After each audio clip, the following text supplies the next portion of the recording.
But this idiot, George W. Bush, who looked to Putin's eyes and made his famous statement that now he sees man whom he can trust, etc., etc. Good man. Putin was the first one to call George W. Bush on 11th of September. So Putin said, George. They called themselves George and Vlad.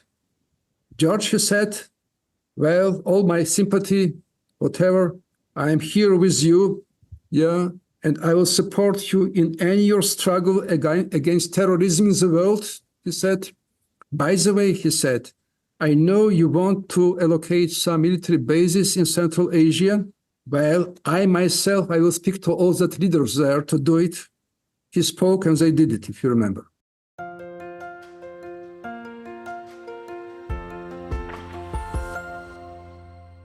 Hello, everybody.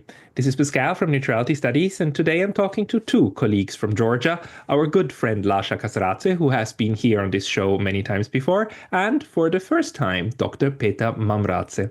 Dr. Mamradze is actually a physicist by scientific training who became a politician after his country's independence from the USSR back in 1991. He served as chief of staff of the ex-president of Georgia, Eduard Shevardnadze, and as a member of the Georgian Parliament for many years. Today we want to talk about the last 30 years of post-Soviet politics in the post-Soviet space and what we can learn from this period. Lasha, Peter, welcome. Thank you, Pascal. Thank you. Well, it's fantastic having you here, Dr. Mamradze. I really wanted to ask you also about your experience. We've been on a panel before together, and I found your questions and your insights quite valuable. Could you maybe, or how would you explain the political trajectory of Georgia and the whole Caucasus region after the dissolution of the Soviet Union? What were you thinking would happen at the time, back in 1991, when everything changed? And looking back at it now, what do you make of it? Starting with this years of perestroika, Gorbachev's perestroika, from 85, a so-called national movement started to rise in Georgia, Azerbaijan, Armenia, and simultaneously conflicts started, in this area. And when USSR, in 91, let's say, disappeared. Even before it, there were gangs, paramilitary groups, in Georgia. About conflicts between Armenia, of course, and Azerbaijan. They started in the last years of USSR. And, scientists say that one of the major, let's say, causes of the point that USSR, was not able to collect again republics was Karabakh conflict. It was the first sign. So here in Georgia, nationalism was on its rise, and in bad form. Let's say Gamsahurdia was elected president. Gamsahurdia was shouting that, who are Ossets? They are in the European swines, these Ossets, pox. We have to chase them from Rocky Tunnel, etc., or who are Abkhaz. We have to go there to the Black Sea and throw them to the Black Sea, and clean Georgia from such people, etc. So, and people were hilarious about it. They were applauding. He was elected president. Such times, and then. He was very soon, but he was elected in 91 in spring, but already in December, a war started in Tbilisi. It was a putsch. So his own National Guard, created by Gamsahurdia, and he appointed his classmate, who was criminal and who spent years in prison, head of this guard, but National Guards. But after Gamsahurdia tried to dissolve this National Guards unit on 19th of August, during the putsch, when Russian general arrived from Moscow to Tbilisi and told him, as former KGB asset, Gamsahurdi, now you have to do it. And Gamsahurdi was the one only in USSR who immediately obeyed and dissolved. Yeah, and they disobeyed, they left Tbilisi, and then they came back, and this, civil war started already in December.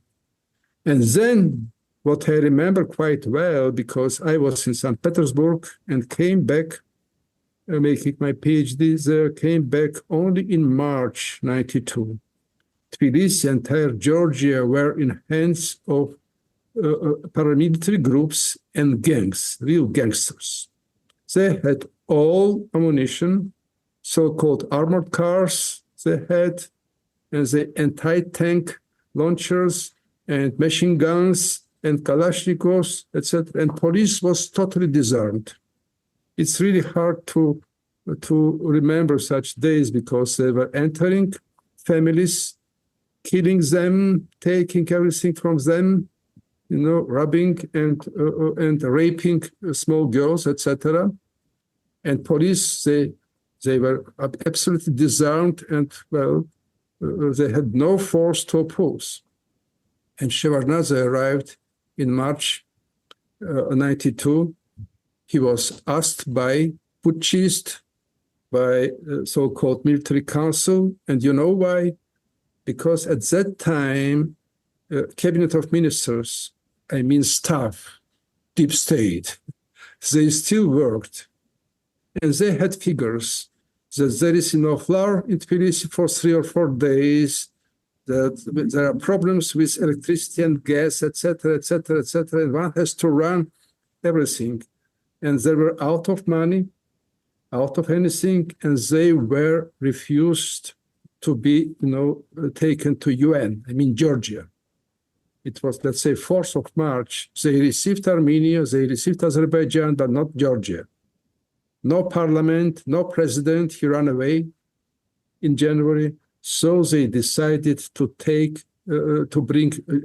Shevardnadze back and use him as a sort of decorum for foreigners. So Shevardnadze has to appeal to USA, his friends, to European friends. He was so popular in these days.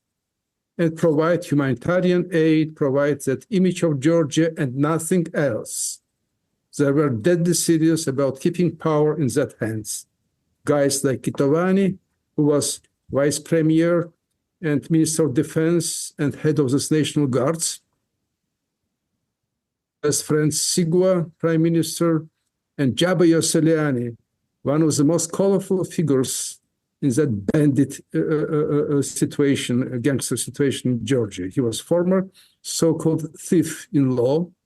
In Soviet times, he spent about 30 years in prisons for burglary, for attempt of murder. For him, such things like, I remember one of his cases in Leningrad, in St. Petersburg. They robbed some woman and he tried to take ring from her finger, but, ring was too tight. So he took out his big knife, finger, cut his finger with ring and put it to his pocket. I knew him personally well, amazing personalities. Jabo was good writer. He was doctor of, arts. Yeah. By the way, he was, let's say, doctor of, how to say it, science about arts. Yeah. If I can say it, very good expert of theater, etc. At the same time, he was gangster. Well-known gangster, one of the famous thieves in USSR in his past. So they asked Shevardnadze to come, and new era started. But Shevardnadze was not able.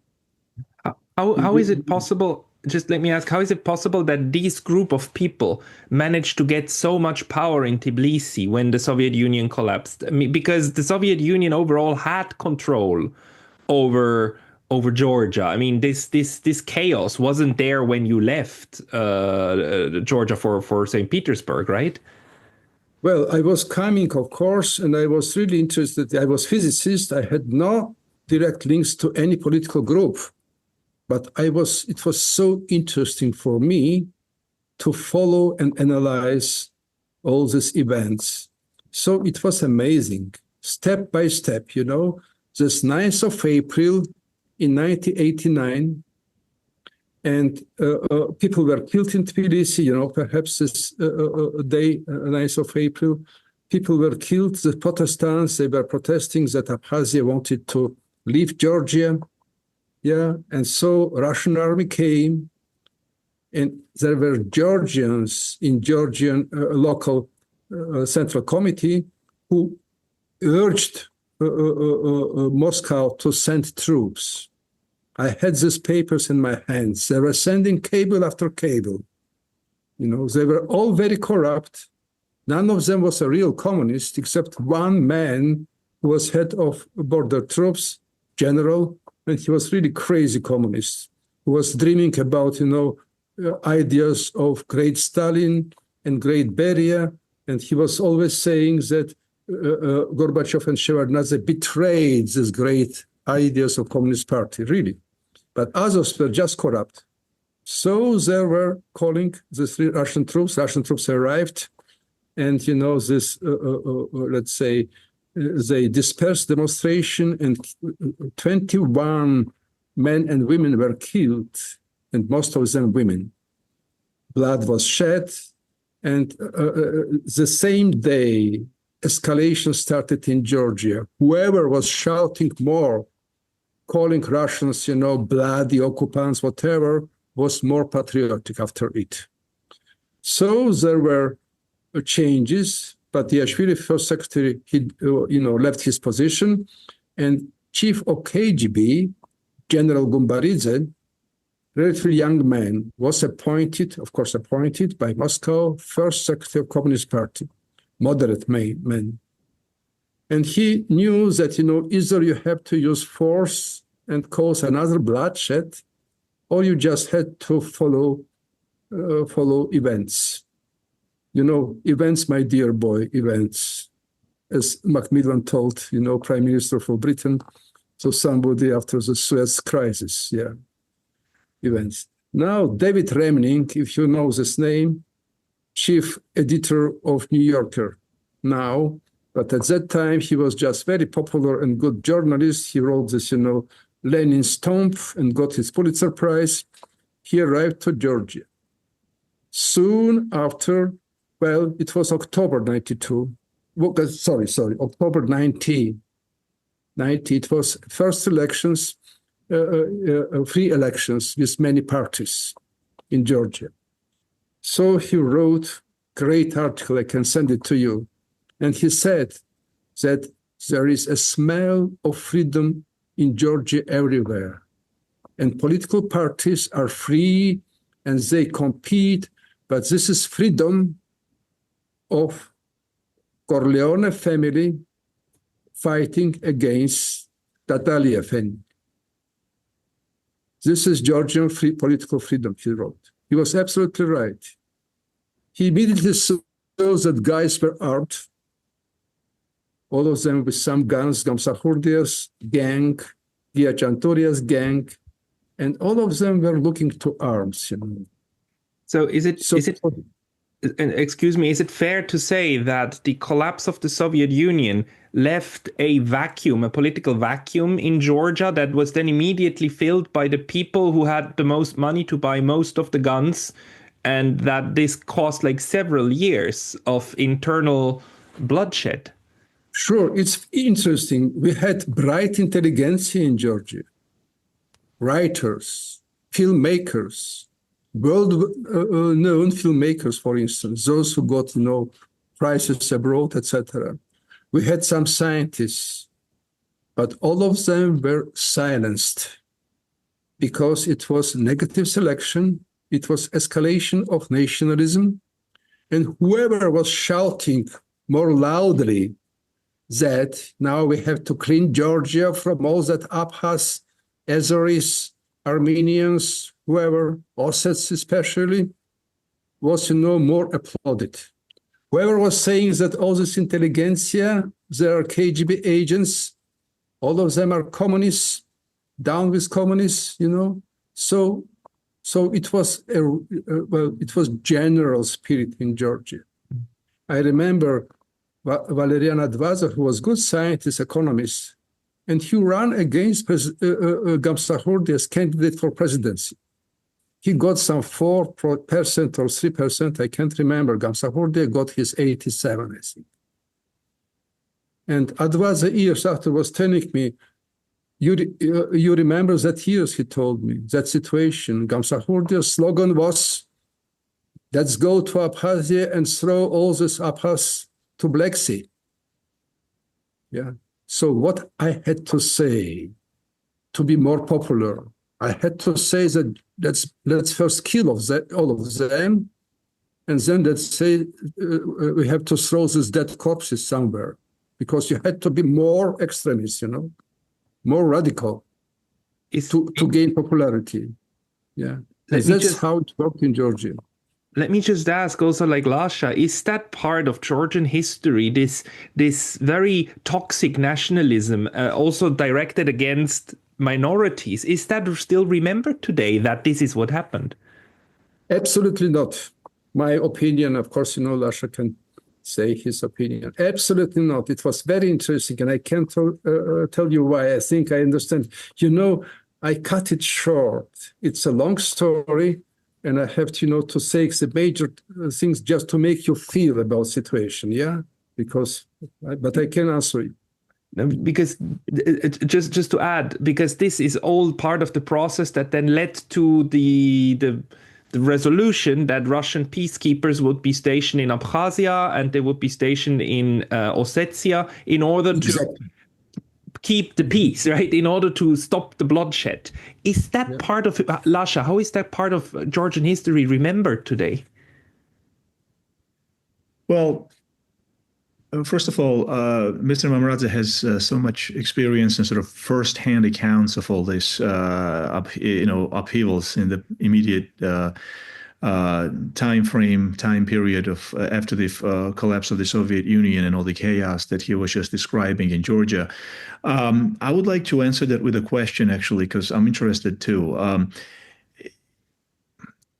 You just mentioned, what we all have known. I'm old enough to remember, this nationalism, Gamsahurdia, Georgia is for Georgians. We all remember that. I would like to think that it was just an aberration in the Georgian history rather than a tradition of nationalism in terms of sort of ethno-nationalism. I would like to think of it as an aberration, as some sort of a moment, an ugly moment, perhaps. And elsewhere, much worse things have happened throughout Europe in terms of nationalism.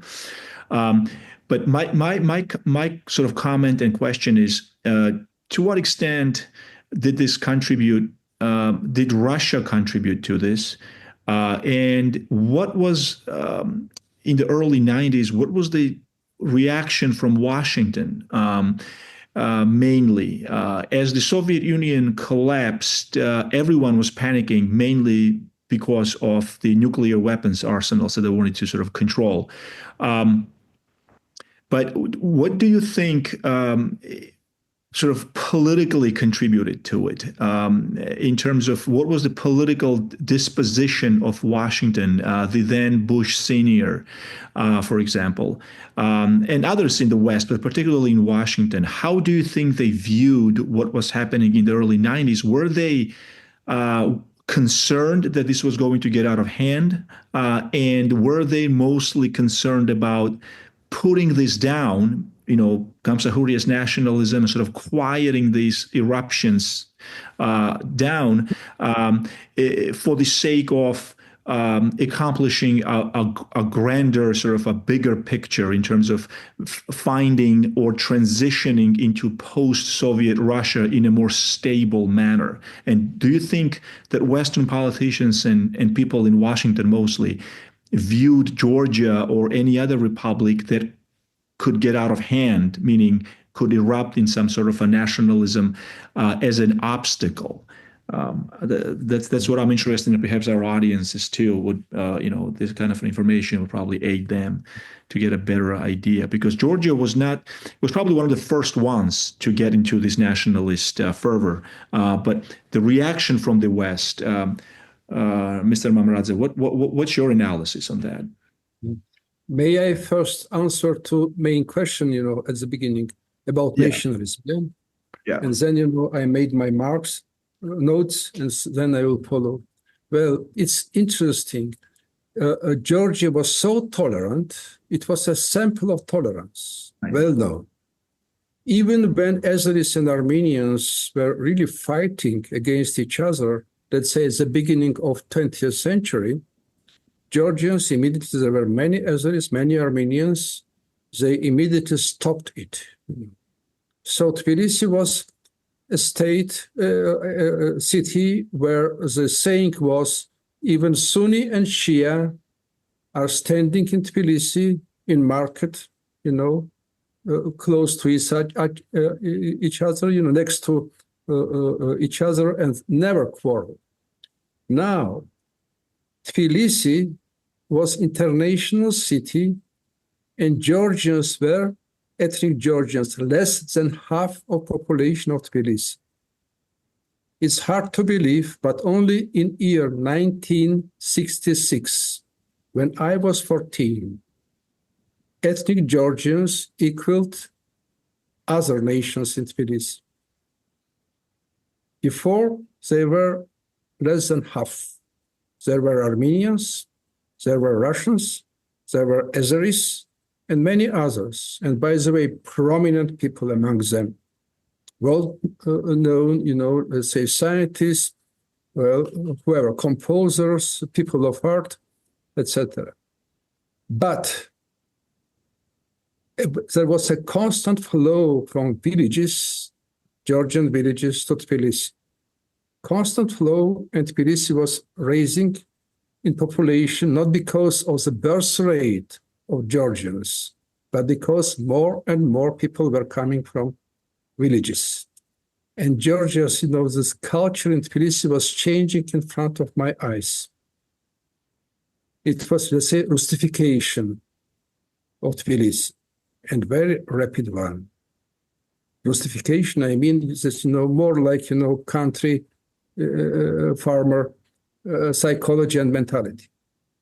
And this was which time frame again? Which time period was this?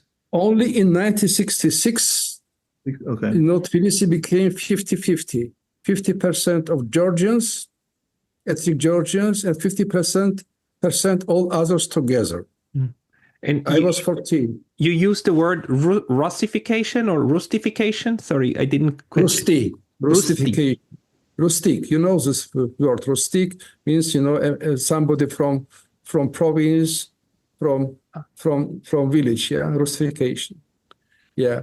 So these people were not so tolerant and so used to live with Armenians, Azeris, Russians, and others.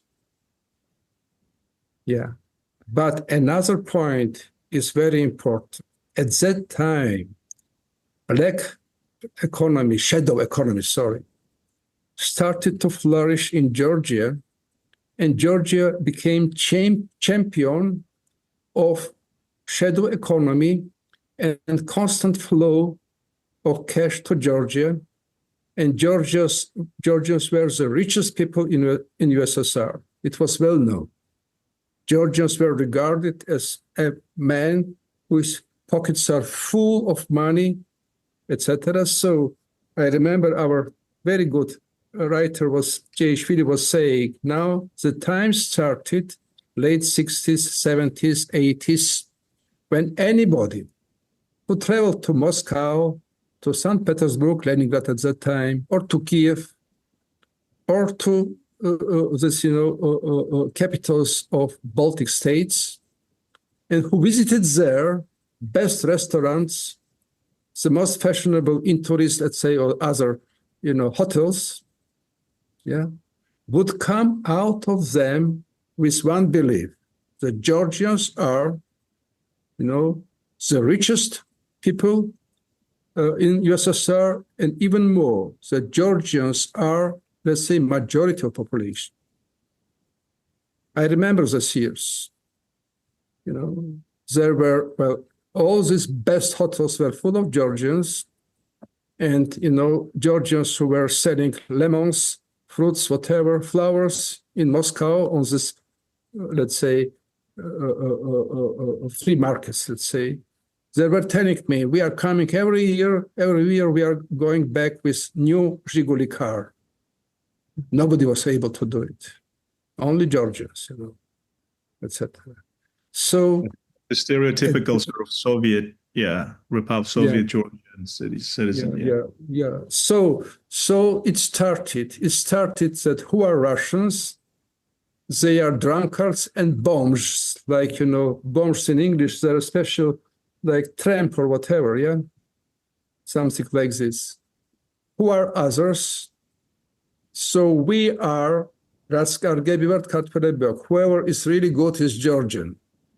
That was the mentality that started forming in the 60s and 70s in Georgia, as in Georgia as a better part of the Soviet Union. Better part and, best people. Mm-hmm. Let's say Georgian soccer team took, Europe's Cup in 81, when Shevardnadze, as first secretary, was behind it because he made an incredible job financing, sports, etc., etc. Another proof that we are the best, etc. I remember these feelings. And now they started to say, look, now we are absolutely in hands of Russia, Moscow. And we are doing so well. Cars, private houses, you wouldn't believe, according to square meters of flats, private flats. Georgia was, like the way doing better than, any other republic in the USSR. These figures are documented and, published. One of the reasons was that 6% of land was still in peasants' hand. It was about 2% average in USSR. But in Georgia, it remained like 6%. And this 6% of land was giving Georgian peasants like, 75% of whole harvest, because this kolkhoz land was just waste land, And these products, lemons, flowers, whatever, were so demanded in Moscow, in other cities, So that was, Now, about Soviet prices. Ticket to Moscow and back was at that time like 20 rubles. One lemon was 6 rubles, one. 3 lemons, you were going to and fro to Moscow. Yeah. Golden age for this rather bad educated Georgians of rather low culture. But cash started to flow everywhere. I was privately teaching physics and math, having about, let's say, 6 times more income per month than my official wage as scientific worker. 6 times, yeah. So this private economy that was officially not part of the Soviet system started making Georgians wealthy. Wealthy and very corrupt. All these, branches like education, like whatever, healthcare, whatever, everywhere you were able to buy any diploma, even diploma of Doctor of Science. Yeah, even in Russia they were buying it, going to best universities, coming back with diploma, doing nothing. Somebody was, doing it, Money was paid. And everything changed. All, let's say, behavior changed because in 50s, in early 60s, it was great shame if somebody was saying that a man is making illegal money. He's taking bribe. He's doctor, good doctor, but he's, taking, additional pay from his patients because, officially it was free of charge, medicine in USSR. In late 60s and early 70s, it was great shame to be just on your, let's say, sitting on your official wage. So you are starving, you are not able to do anything for your family. Yeah, so such people were really, contempted by society. Just in 10 years, in 10, 12 years, it changed. Public opinion, mentality of people. It was very interesting. And now there was this general idea, once we are free from Moscow, from USSR, in 2 years, we will live better than Germany. I don't know why, but especially Netherlands was a sample for the Georgians. Better than Netherlands. I don't know why Netherlands was so often mentioned, but Germany, Netherlands, like, Fukuyama, who often mentions Denmark, how to get to Denmark.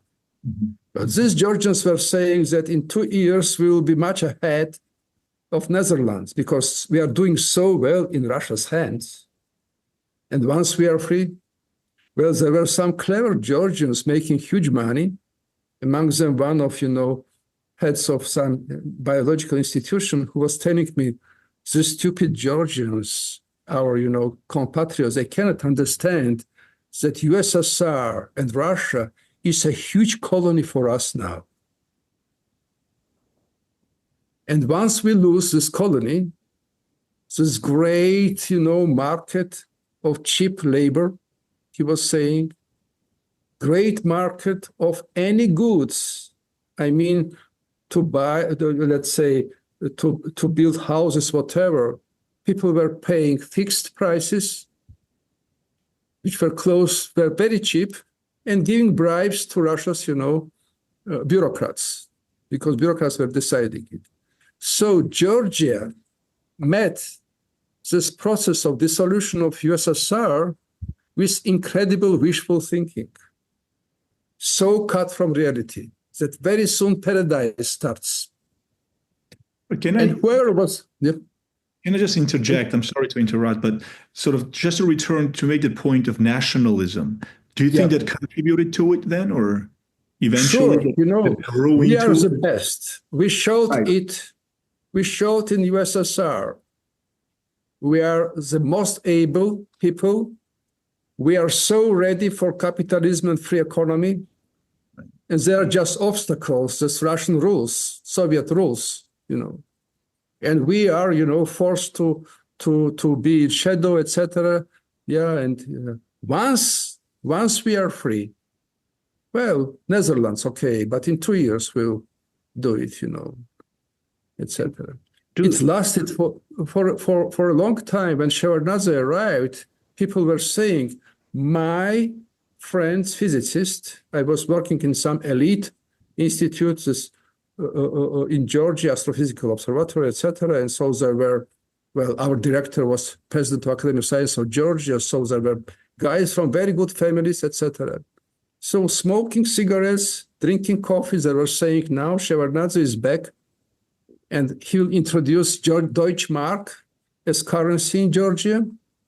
And with all our goods, people were saying, Borjomi mineral water, perhaps Lasha knows it from history, Borjomi mineral water is more than enough to do better than Kuwait. Well, but what about our wine, which is best in the world? Wine, well, okay, Borjomi is enough to live like in Kuwait, doing nothing. There were fables about Kuwait that everybody has its share, etc. Borjomi is more than enough, but there is also, incredible Georgian wine, and so on and so on. Georgian manganese, the best quality, etc. So we are there, yeah. And this spirits that, of course, well, the problem is that so many other nations gathered, and they are, here. So it was ready for nationalism.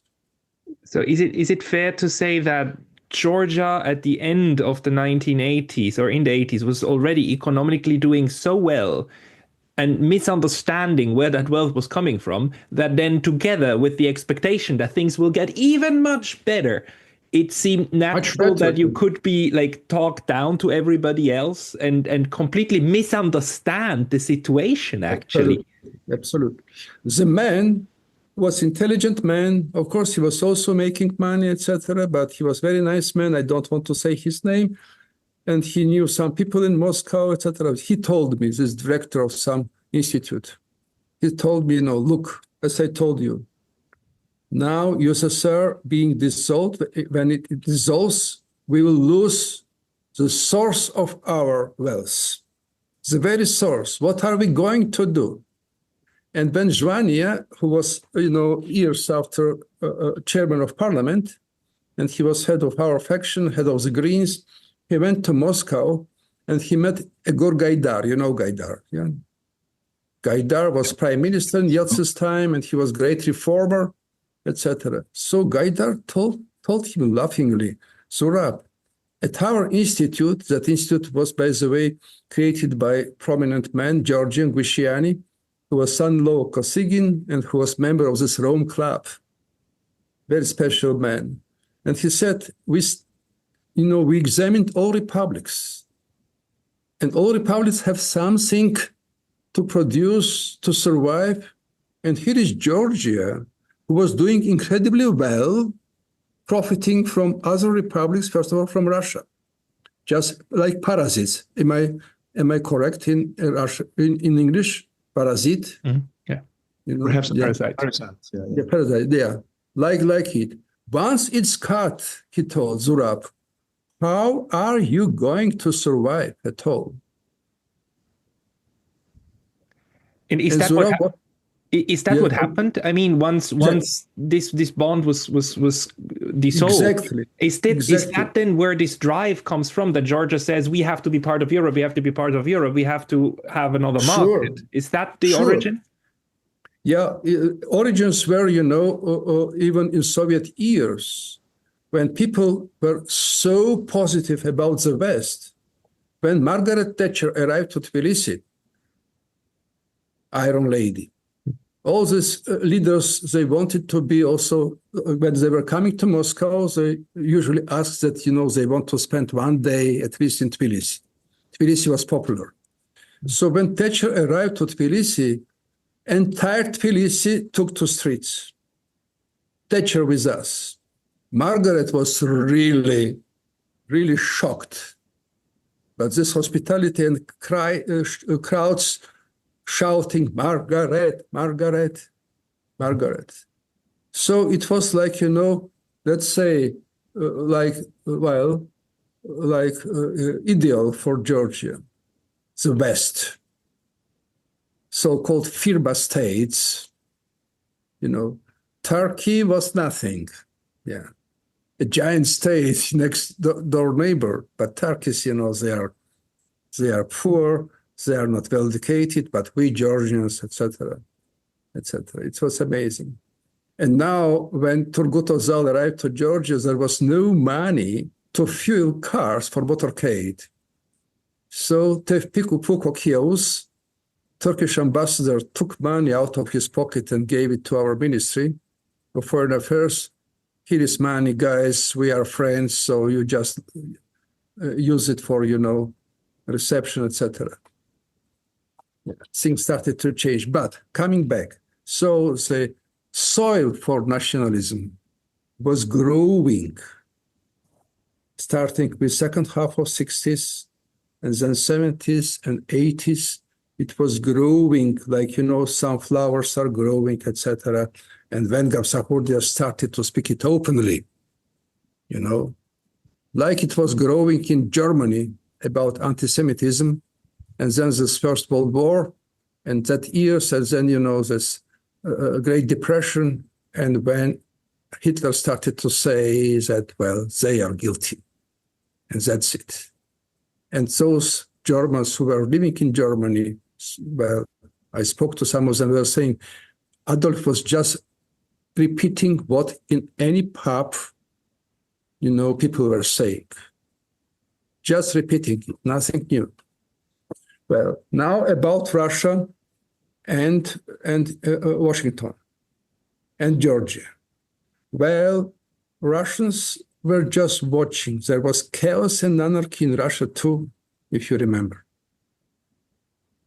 So they were using the Secret Service, and great part of these nationalistic leaders, starting with Gamsahurdia, they were linked to KGB. I had these papers years later in my hand. And one of the leaders told me, well, perhaps 70% of us were, really contacts of KGB in some way. There is hierarchy, professional agent and just a man who supplies information and just with contact, etc. So they can call him, etc. So they were, most of them. And as you know, general of KGB who became Georgia's Minister of Security because Russians insisted and pressed Shevardnadze to do it. He was saying confidentially to us, well, guys, those who are the more radical patriots in Georgia, those who are shouting terrible things against Russia, all of them are my guys. He was laughingly saying. And when he ran away, among others, I had to read this, papers and how they wrote reports to Georgians. It's very, very, very, very great patriots of Georgia. Part of them are still there. So Russians were, more neutral than active, but just keeping, these leverages. And of course, some of them were thinking about future. And it's fact that there were much involved special security forces in situation in Abkhazia and South Ossetia. This is true. I spoke to them, I knew facts, etc. So I just stated it. Now, Washington, D.C. President Nixon arrived to Georgia in April or perhaps it was already May 1990. Of course, he was ex-president, but still, they are presidents. And he met President Gamsahurdia. And this minutes of their conversation is published. And Gamsahurdia is saying, look, now we declared our independence. It was, a year and a half before, almost 2 years before USSR dissolved, April 1990. When it was formally declared. But still, we were getting money from USSR, getting, gas or whatever from Russia or Turkmenistan, other republics. So this net was working, but formally we declared it. And he said, now USSR is also going to dissolve. Gamsahurdia said. That's crazy. But the evil is in Russia. He was right, actually, in a way. So the Russian, with all this nuclear power, etc., will remain to be evil for former republics, for entire West. These minutes are published, as I told you. Yeah. So you, Americans, you have to understand it, and you have to work hard to dissolve Russia to pieces, to all that regions. Otherwise, Russia will, collect its forces one day, mobilize it, and will, invade. And Nixon answered, he said, Mr. President, he said, in Washington, D.C., you will meet all sorts of people, all kind of people. Those will tell you something that you will enjoy and be happy about. And those who will tell you truth. And here I am with you to tell you truth. And the truth is that never, ever, USA or the West will fight against Russia or even worsen its relation with Russia for Georgia's sake. Never, ever, believe me. Said. So since that day, Gamsahurdia was quite angry with USA, etc. And then there was Bush's words about Gamsahurdia's crazy deeds when Bush father said, it looks like President Gamsahurdia in Georgia tries to swim against water flow. To which Gamsahurdia immediately, he was so smart, made his famous answer. It looks like President Bush, President of USA, forgot that only dead fish follow flow. And people were so proud, and they started hunger strike. They came from villages to Rustaveli Avenue, like now. They make this, tents there and started hunger strike with slogan, President Bush must resign. It lasted, several weeks, the slogan, and they were starving there. formally, officially starving because it was hunger strike. But my friend took me there just to see this, incredible performance. Of course, this tense, or how to say this, tense, I think, yeah, Garavi. Yeah. Yes, tense. Yeah, they were full of shish kebabs, fried chicken or pork, whatever. There were, such a nice smell there from that hunger strike, Georgian hunger strike. But this was a hunger strike by Georgians against the U.S. foreign policy at the time toward Yeah, because Georgia. this terrible guy, Bush father, he dared to insult our idol, President Gamsakhodia. Well, here is my follow-up question to that then. So here we have Georgia is on the cusp of collapse. We have former president of the United States, whom I always thought was a very smart and clever man, Nixon. Exactly. Despite of all his mistakes, I think he was especially in the international relations field. But and then you have Bush Sr., either directly or implicitly, explicitly warning to basically slow it down with nationalism. Sure. And yet, so obviously we know what happened. The rest is history. Why do you think they didn't listen in Tbilisi? Was it pure, just silly nationalism? Was it combination of some secret, service, former KGB elements influencing this? Sure. What was it? Was it pure sort of an organic resistance to some idea of freedom and Georgia becoming independent, or was it a combination of some sort of political involvement out of Kremlin as well? That Kremlin was involved. Ignore this advice, Yeah. Gamsakhodia made angry speeches about USA, old enough to remember. USA, like Trump now. USA pokes its nose, and makes, coup d'etats everywhere.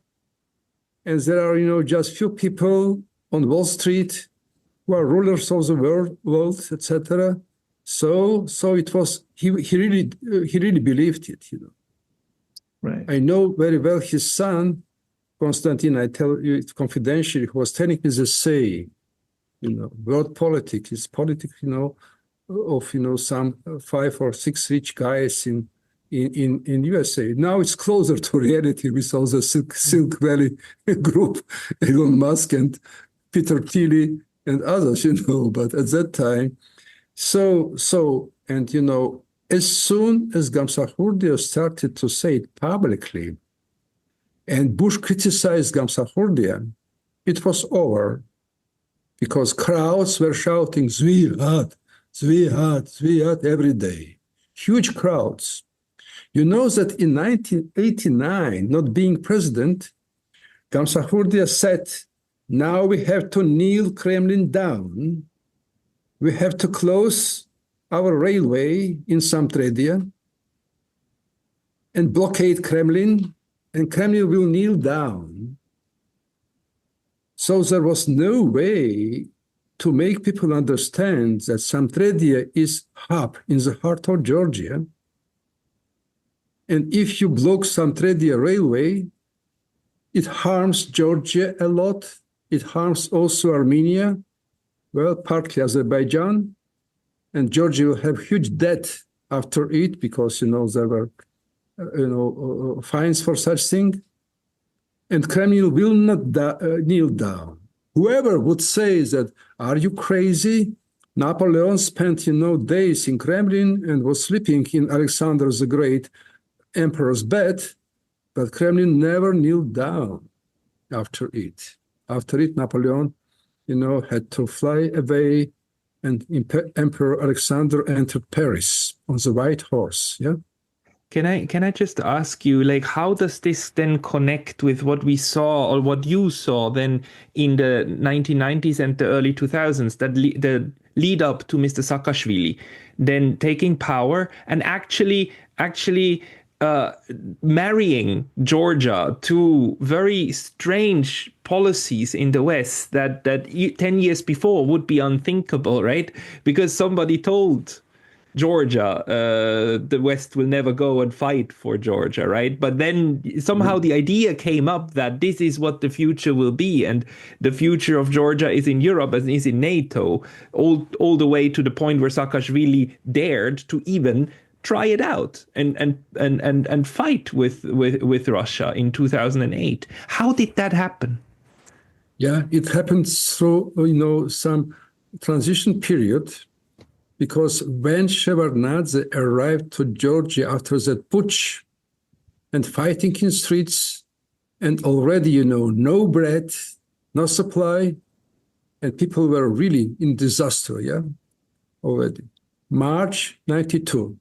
So now, as I told you, rumors were now Bush is Shevardnadze's friend, Genscher is Shevardnadze's close friend, whoever. Now Shevardnadze introduces Deutschmark to Georgia. Now we are, in bad situation indeed. But now, perhaps not 3 years, okay, we'll be better than Georgia because all potential is still there. But Shevardnadze can do it. Indeed, immediately James Baker arrived to Georgia, expressed his full support to Shevardnadze.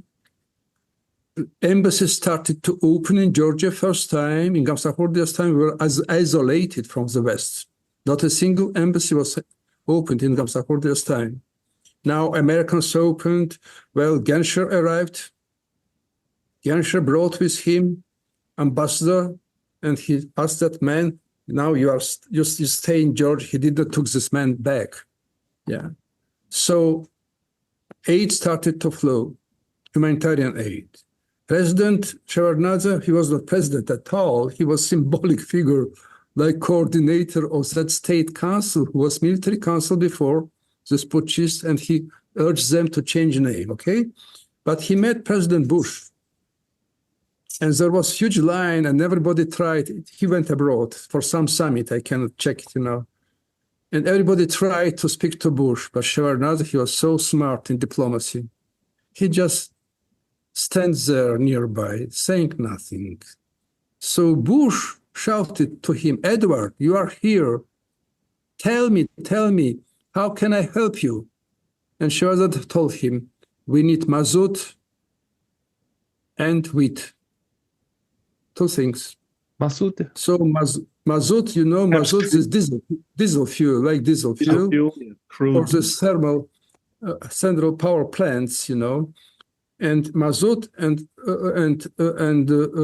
wheat started to flow to Georgia. Bush immediately signed something for $90 million. And then Shevardnadze,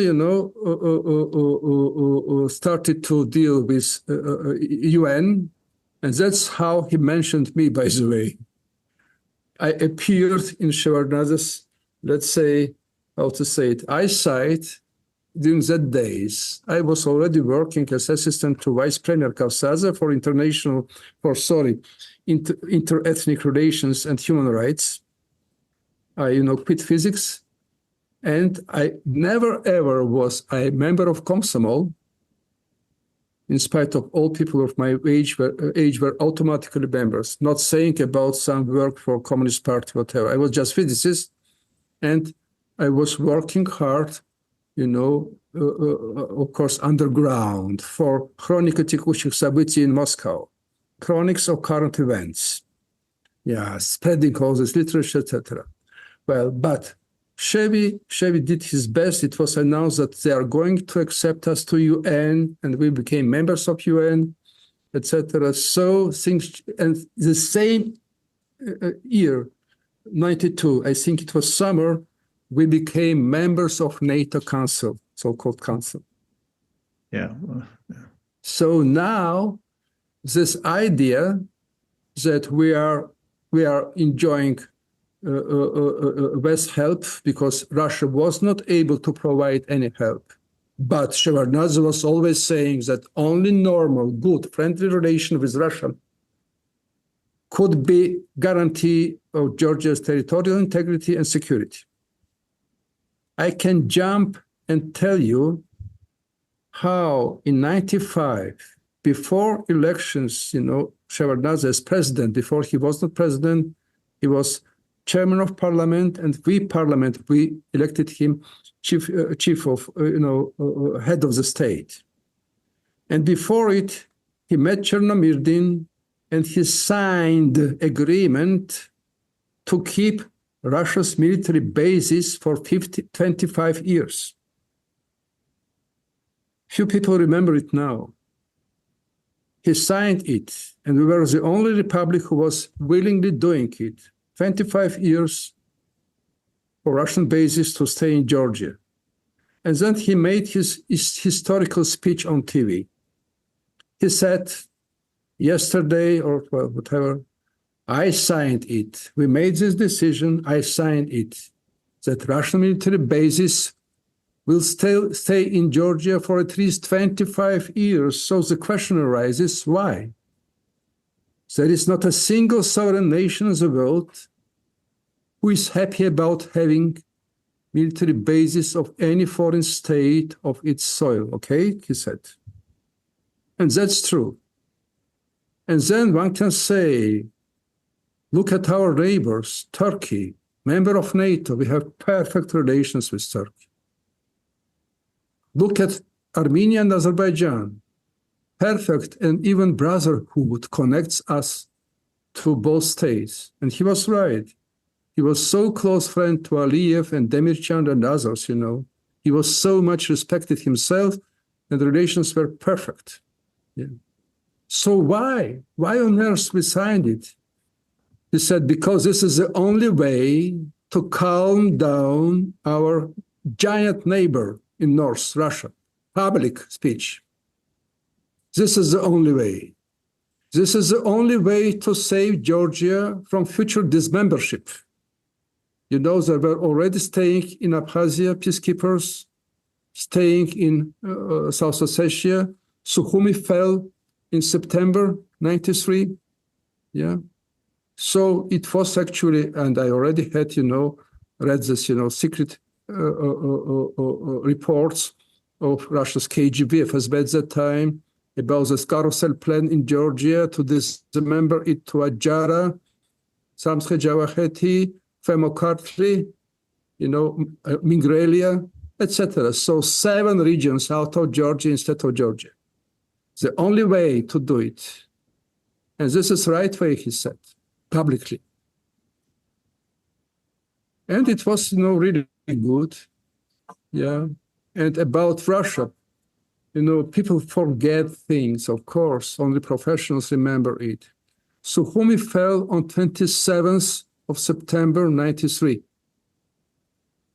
So what was going on 2nd October, 1st and 2nd and 3rd October, the same year, the same, after 5 days after Sukhumi fell. They were fighting heavily in Moscow. Tanks were shooting at Duma House, White House. Tanks were using this, special, how to say it, artillery. Bullets. Not bullets, but, Shells. Shells that were not exploding, just to crush walls, But they were standing there and directly shooting at White House, where, this Hasbulatov and Rudskoy and some Russian generals were sitting in and fighting. And they lost most people in Moscow, and especially at Ostankino TV tower, fighting for it. Then people who died in Sukhumi during that battle on 27th of September. More losses were in Moscow, And Free Press was publishing that the same units of Cossacks and Chechens who took Sukhumi, now they are fighting in Moscow, defending White House. There was deficit for fighters, so they were brought by aircrafts from Sukhumi to Moscow to fight against Yeltsin's regime. So overall, there was just so much turmoil going on in all the previous republics that that also at the time Shevardnadze thought that the only way of making sure that the Russians will not get even worse ideas is by actually signing a security agreement and making sure that Georgia will always be perceived as a friend of Russia, because that's where the threat comes from. Exactly, yeah. And you know, he was right, and it proved through years. In 1999 December, Yeltsin signed in Istanbul OSCE summit, he signed agreement to take all bases away. Yeltsin agreed. Yeah, Yeltsin, yeah. Shevardnadze was so smart that I witnessed how, you know, Baker and Genscher, I was standing with them, were saying that unique person with vision, and, you know, perhaps the only one, you know, had, well, let's say, leader of international level in USSR at that time. He was very smart, but he had his limits. In 93, for instance, Yeltsin sent emissaries to Georgia saying, situation is tough. You know, I have so much problems now. He had problems. In October, he had to fight in Moscow for his power, okay? So he said, if Eduard Shevardnadze just mentions publicly that he's ready to join CIS, you know CIS, Commonwealth of Independent State, SNG in Russia, perhaps it helps me to calm down the generals who want to, you know, take Georgia. Perhaps it helps me, and Shevardnadze was not able to do it because, first of all, KGB guys in parliament, the best patriots ever in Georgia, he would immediately proclaim him as traitor to Georgian case, as KGB guy, you know, as a man who was sent by KGB, and now it's clear for us. Now he says Georgia will join CIS. We and Baltic states were the only republics who survived without this, you know, shame. And now this man is pushing us back. And he knew it very well. And then Chevy made his speech after Sukhumi fell. And Yeltsin had this trouble in Moscow, and he said, I made my decision. We have to enter CIS, and we have to do it. And Yeltsin immediately answered from Moscow in his, you know, drunken way. I thought that Eduard Ambrosich was, you know, so angry with me that our relations were over, I thought. But now I hear, I see it's not so. I promised to Georgia, I promised to Eduard Ambrosich, I will solve my problems now in Moscow. And as soon as I solve it, we will, you know, build our new relations with Georgia. He did it. Okay? And what is important, Bill Clinton called Chevy in July, right when, you know, secretly Yeltsin's emissaries arrived. And he told him two things. You have no way out, he said, I see. You have to enter the CIS. Chevy told him, yeah, I want to do it, but as soon as I will start pick about it, you know what happens. He said, yeah, pity, but there is no way out. You have to understand, Bill Clinton said, we cannot help republic, former Soviet republic, who is, you know, in bad relations with Russia. Who is, you know, Russians will never ever trust republic who is not member of CIS. CIS is just formal thing. He was right. No harm to sovereignty, believe me. We were members of CIS, and what? It was just, you know, some forum to tell Yeltsin all our, you know, concerns about territorial integrity, whatever. Nothing else. Yeah. So I see that you have to do it anyway. And once you do it, our hands will be free to help you more. he said. Exactly. In 94, we went to... Just briefly here, real quick, before I forget. So do you think you attribute this? I mean, it may sound very paradoxical today to younger generation, perhaps. Here is the American president pressing Shevardnadze to join the CIS. Yeah. So you can see that tells us how sort of pragmatism was still at work. I mean, in Washington, they didn't want headaches as chaos was unfolding in Moscow. They didn't want any headaches, say, in the former republics in Georgia, for example, in this case. And they wanted Moscow to feel as comfortable as possible. And then whatever would come later on would come.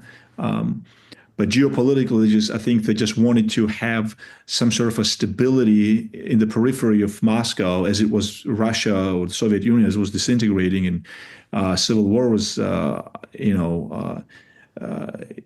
into the next gear in Moscow. They didn't want additional conflicts erupting in these former Soviet spaces. No. Would that be the correct reason? Correct. I'm trying to save your time. I am free this evening, but well. So I'm jumping to show this, important moments. Yeah, in '92 in December, there was Otar Shalikashvili, colonel of U.S. Army and brother of John Malchus Shalikashvili, who was chief of Joint Staff of USA at that time, ethnic Georgian. Okay, and John Malchus, being great patriot of Georgia, who so often arrived helping us to build our army, and who was a clever man, well educated, he made his speech to us, to members of parliament, not in public, session, and he spoke to that crazy, nationalist and patriots opposition, like about half of whom were KGB guys, yeah. And he told us that thing, remember, at this stage, you are alone. You are tête-à-tête with Russia. Nothing can help you. We, USA, we cannot help you. But this is this is so different from what came later. The approach in the early 2000s to transform Georgia into a battering ram against Russia. When did that happen, or how did that happen? Well, it happened in complicated way, and it's hard to believe, but I will tell you truth.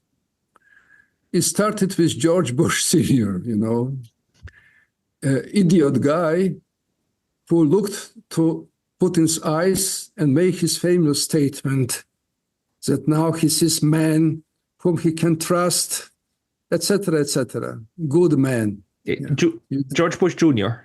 Jr. Yeah. After meeting Putin Jr., of course, father was clever and smart man, much respected by Shevardnadze, etc. But this idiot, George W. Bush, who looked to Putin's eyes and said it, after which from Kremlin leaked information that Putin said, well, I also looked to his eyes, my friends, and I saw that this guy is full idiot who cannot understand anything about other people. Yeah, so George Bush became great friend with Putin. He even, painted his portrait of his friend Putin, and gave him as a present. You can see this portrait of Putin painted by George Bush. Okay, and they were very good friends. And a colonel, now already, Colonel Putin was the first one to call George W. Bush on 11th of September. And the man who was present at this conversation spoke to me about details. So Putin said, George, they called themselves George and Vlad. George, he said, well, all my sympathy, whatever, I'm here with you, and I will support you in any your struggle against terrorism in the world, he said. By the way, he said, I know you want to allocate some military bases in Central Asia, Well, I myself, I will speak to all the leaders there to do it. He spoke and they did it, if you remember. Kyrgyz, etc. Yeah. And he said, but, I think you understand it, I have myself to carry out some anti-terrorist operations, first of all in Georgia, in our neighborhood. He was about it in 1999, when Putin was just prime minister and made his, statements that now Chechen warriors are flying from the Second World War in Chechnya to Georgia. And what can we do? We have to follow them. If they go to Georgia, we'll go to Georgia and fight them there. Well, to cut it short, Chevy was going to Mingrelia for some visit. It was, like campaign for parliament. He told me, now we have the heaviest moment in our new history. It's about statehood now. Never ever, even in 91, 92, where we're so close to lose our state. You better call your friend, American ambassador, Yalowitz, Kenneth Spencer Yalowitz, and tell him that we are in danger. They have to act immediately. I called Mr. Yalowitz, and embassy was in Orbeliani, palace at that time. Well, next to State Chancellery. Less than 10 minutes, Yalowitz was in my office. And I told him word to word. I told him, Chevy departed. I am here, and we are in such a danger. I remember Yalowitz running from my office to elevator. And my protocol and myself were running after it because protocol is protocol. Yeah. And he jumped in elevator, and Mr. Stroh Talbot, who was on his way in his aircraft from Istanbul to Washington, he, very much like Primakov, he turned his aircraft and came back to Tbilisi. And Chevy arrived in the evening. We met Stroh Talbot. And Stroh Talbot is nice man, clever man. And he flew to Moscow. And Stroh Talbot writes in his book, in Ron Aspo's book, in that, introduction, on that day we were, able to stop invasion. Mr. Mamradze, can you repeat again on which day, which month on 2001 or 2002 was it when you were fearing an invasion of Russia? No, it was 99 September, perhaps 3rd of September. I can check it easily in my notes, etc. It was the day... This is when Shevardnadze is telling you the Georgian state by earlier. September was when Yeltsin called Chevy with that terrible, it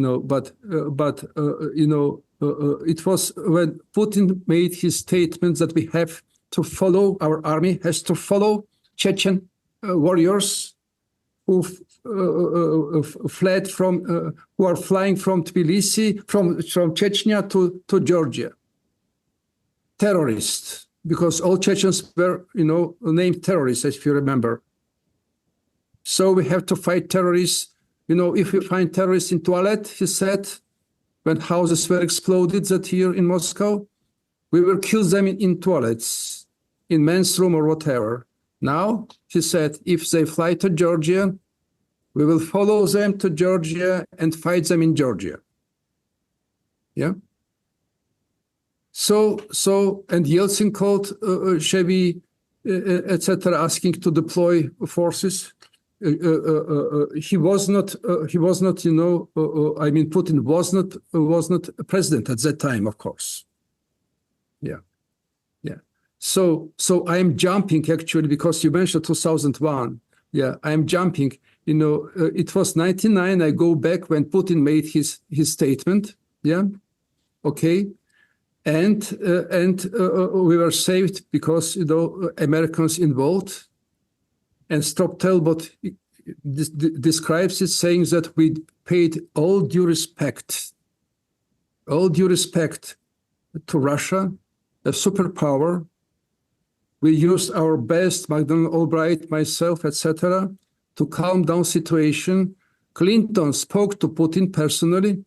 It was first meeting of Putin with Clinton at that time, and Clinton said from Copenhagen or Hamburg, oh no, we respect Georgia's borders, we respect Georgia's sovereignty.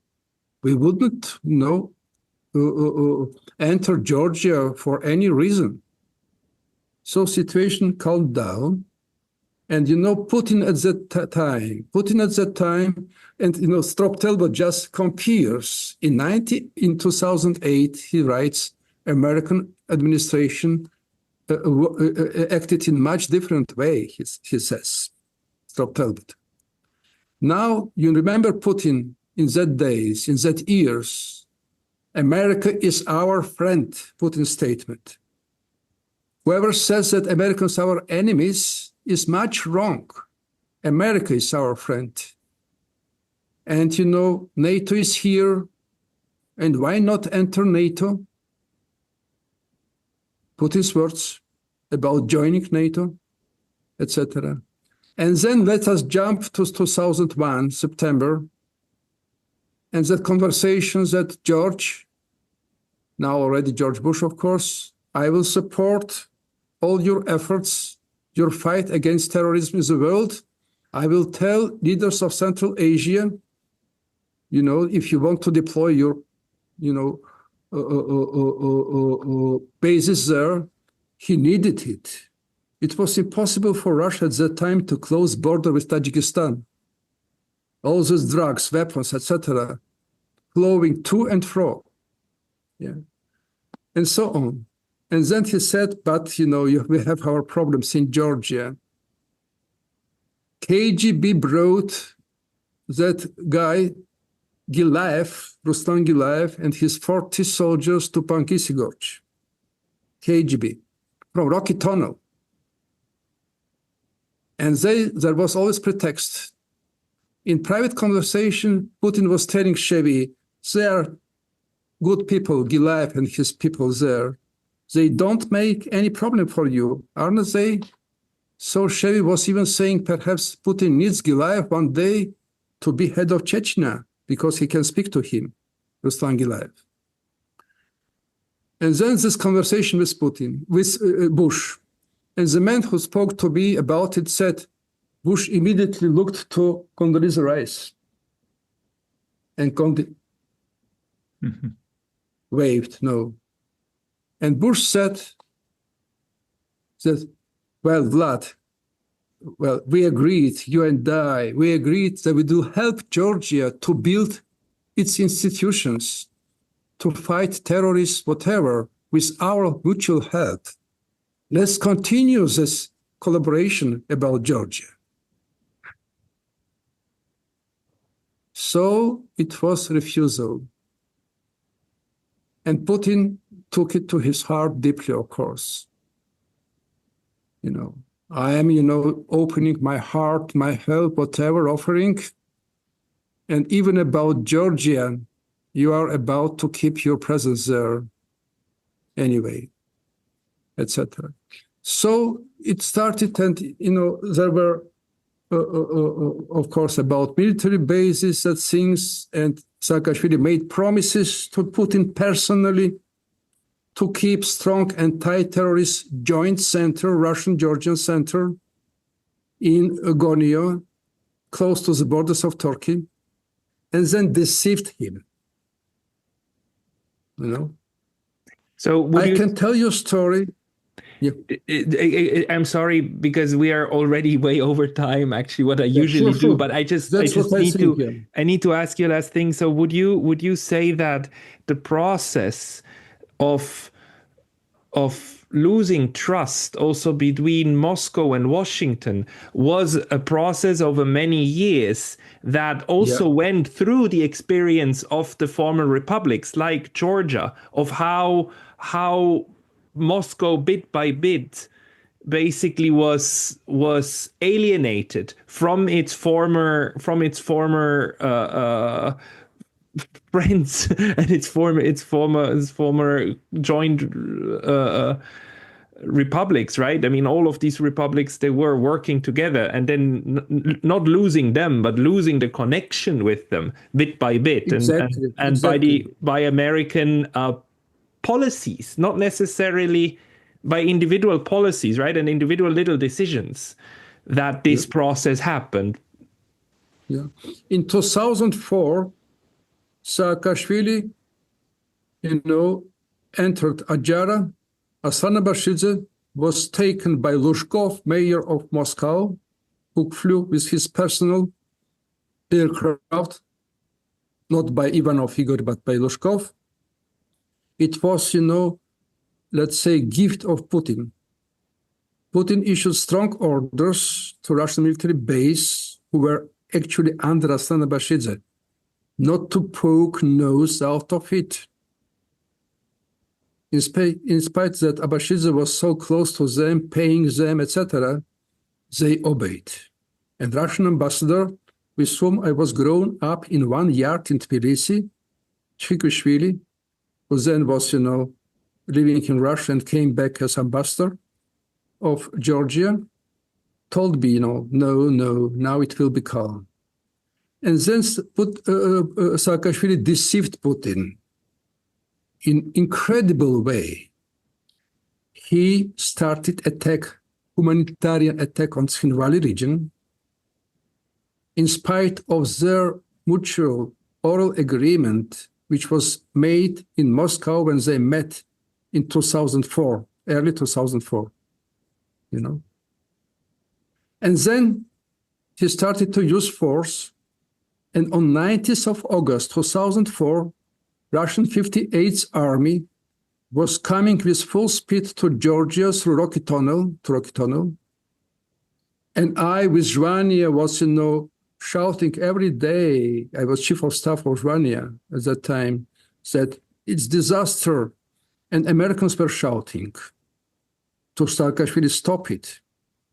And only on 19th of August, when everything was lost, and Russian TVs were showing us all these lines of tanks coming close to Rocky Tunnel from Russian side, etc., to Tskhinvali, Saakashvili made his famous statement that we celebrate our victory. Our commanding heights 4 years before August 2008. Our commanding heights are now in the hands of our army, but now they want to burn down entire Georgia. They, not mentioning Russia. So entire Georgia will perish. As president, I am against it. I issued orders to take all our, hero forces from Tskhinvali region back. And again, with the help of Americans, Russian army stopped and went away. 2004. But it was, so hard. In 2006, in January, ambassador of Russia, Chikishvili, called me late in the night saying, are you starting war with Russia? I said, what? How? He said, our chief of staff, he ordered to be in 20 minutes, readiness. What happens? In Gonia, there was special place to which Russians' huge Navy ships were coming and taking tanks and artillery away from Georgia. All bases left, but there was small place and a lot of this artillery and tanks still. So they were coming and keeping, staff there to do it. TV was showing it. And now Okruashvili, Minister of Defense of Georgia, who was already competing with Saakashvili about popularity, he ordered his guys with automatic rifles to enter that place and chase all Russians out of there. And Chikishvili told me, I cannot get in touch with Misha Saakashvili, so please act right now. So I called Prime Minister Nogayderi, my good old friend. Yeah, I told him, and he said, okay. He got in touch with Saakashvili, it was stopped. But can you understand how Russians and Russian militaries felt about all that things happening all the time there? And then Putin spoke to Bush and told him, George, if this client of yours attacks Abkhazia or South Ossetia, I will destroy him. And George said, it's published. Vlad, believe me, I try my best to calm him down. I never, ever encourage him, Vlad. And Putin said, I believe. I know you are doing it. But the bad point, George, is that this client of yours, he's calling you so often, privately, and you always pick up his phone. And for this psychopath, it's more than enough to feel that he is protected by you and he'd do anything. And this was the very truth, I have to admit. Putin, gangster, criminal, murderer, as I told American friends of high level, and they were not happy about hearing it, years ago. But he spoke truth. And then there was this terrible mistake.